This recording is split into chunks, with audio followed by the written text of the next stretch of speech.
Hey everybody, what's going on? Welcome to Gaming It Out. You can call me Gigs, and today we're going to be diving deeper into structural integrity. Now, I have done a basic guide on this when the game was fairly new, and we took a look at just these wood pieces here. We did a little bit of experimenting with how high we could go, how far out we could go in conjunction with how high we were going, things of that nature. Played around with the beams and the what are they called? The old the beams, horizontal and diagonal and things like that.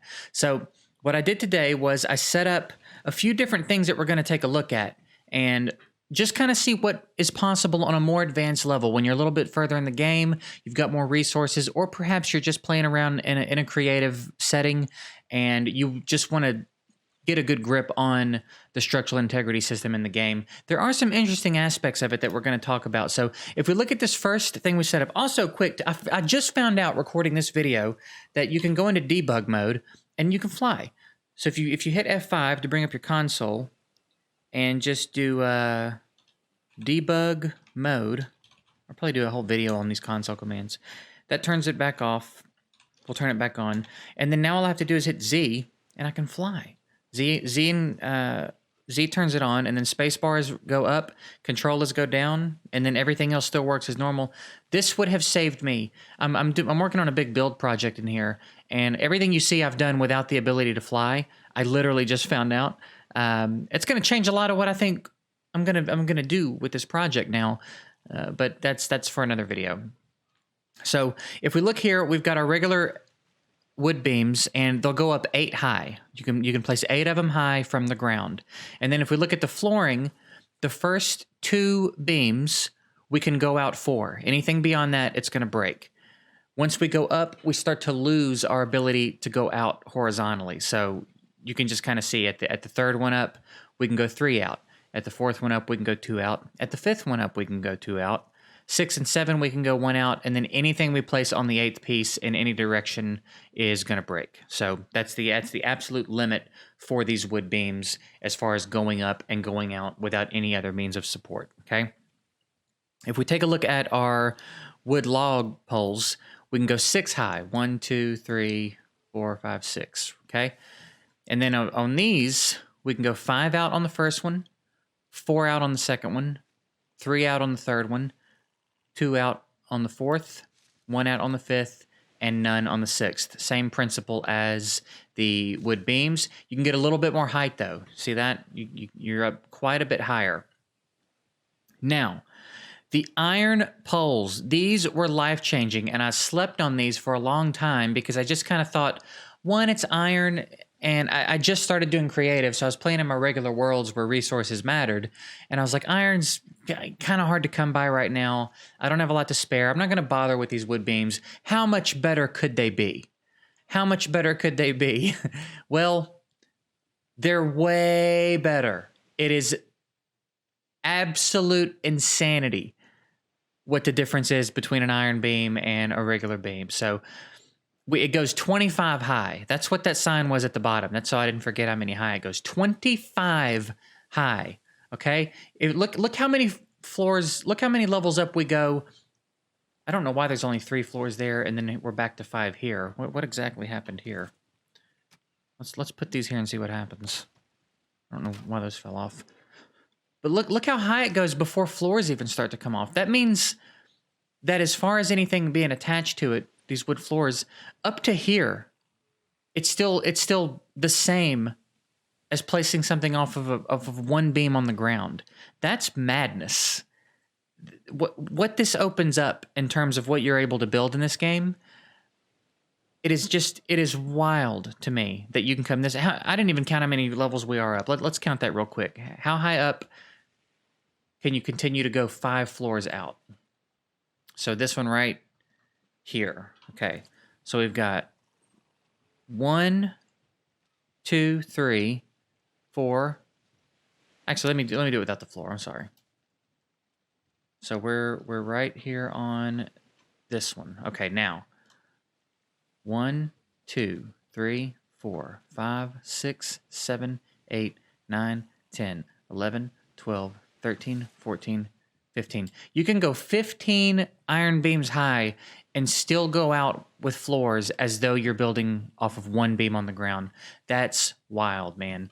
So it just opens up a drastically new world and what you're capable of with the building in this game. So now let's go over here and take a look at another aspect of it. One thing I did notice as I was building in some other worlds that you'll see that I put to use in this world pretty heavily is that stone. These stone walls, I noticed that the wood was treating them as foundation. I noticed that anywhere I had stone, if I put a wood beam on top of it, it would be blue, as though it was placed in the ground. So what I've done here is I'm kind of testing the limits of that. I wanted to see how high we could get the stone, how high we could get the wood off the stone, and then I went ahead and threw some iron beams and wood log poles in here for just to see. I figured I was here anyway, we might as well do it. So if we come down here, we've got one stone wall, and then for the iron beams, you can go 21 high off of this wall before they break. You can still go 8 high with the regular wood beams, and then you can still go 6 high with the log poles, okay? 2 stone walls, you can go 20 iron beams high, still go 8 high, still go 6 high on the other 2. Now, the iron beams have an interesting relationship with these stone walls. It seems, I mean, you'll see right off the bat, iron beams straight from the ground is best case scenario. So when you start adding stone walls, when you put anything between iron beams and the ground, you're going to start to lose how high you can go. So if you're trying to go straight up as high as you can, it's going to be iron beams from the ground to the sky. That's what's going to get you the most height.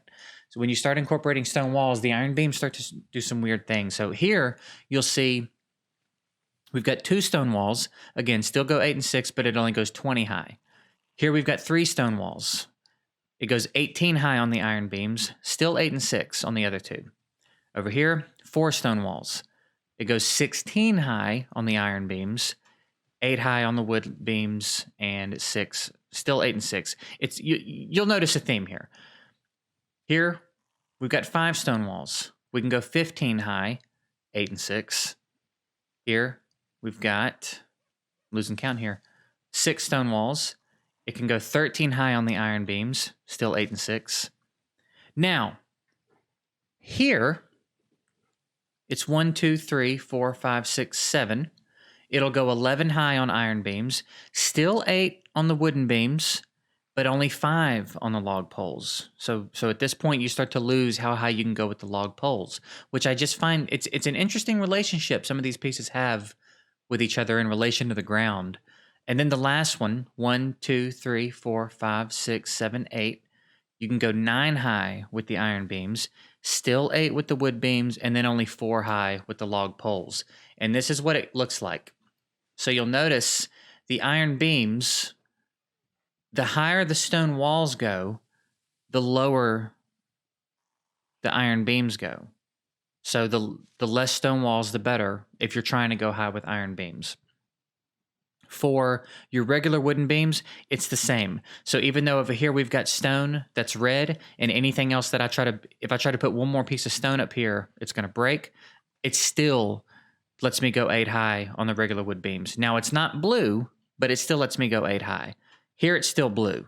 So here it's technically foundational. Here, it feels like it might as well be, right? So again, there's your look at that. It's again kind of a strange relationship that they share. The wood beams go up at the same rate. The log poles kind of go up, and then they start to stair step back down. And then the iron beams start high, and then sort of kind of taper off in patterns, and then start to stair step down. Now, one thing I want to test real quick is we're this high on iron beams, so I can't place another iron beam there. I do want to see what happens if I start trying to go up with wood, because I'm just curious. Now I notice it's turning red. Let's just throw a few up there and see what happens. It's got to go back through its check, and it takes a while because it's got to start all the way back at the ground.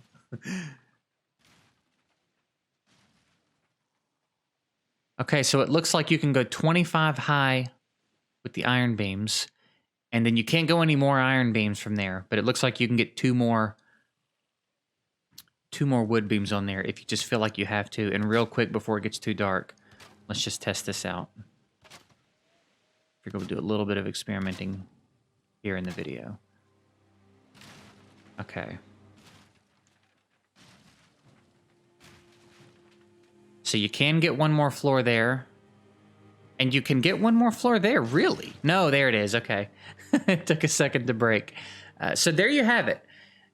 The main takeaway is if you don't want to build with iron beams and you just want to use regular wood and you don't want to bother with core wood and all of those other things, your stone walls with your wooden beams are going to be your best bet. That's going to be the way to go.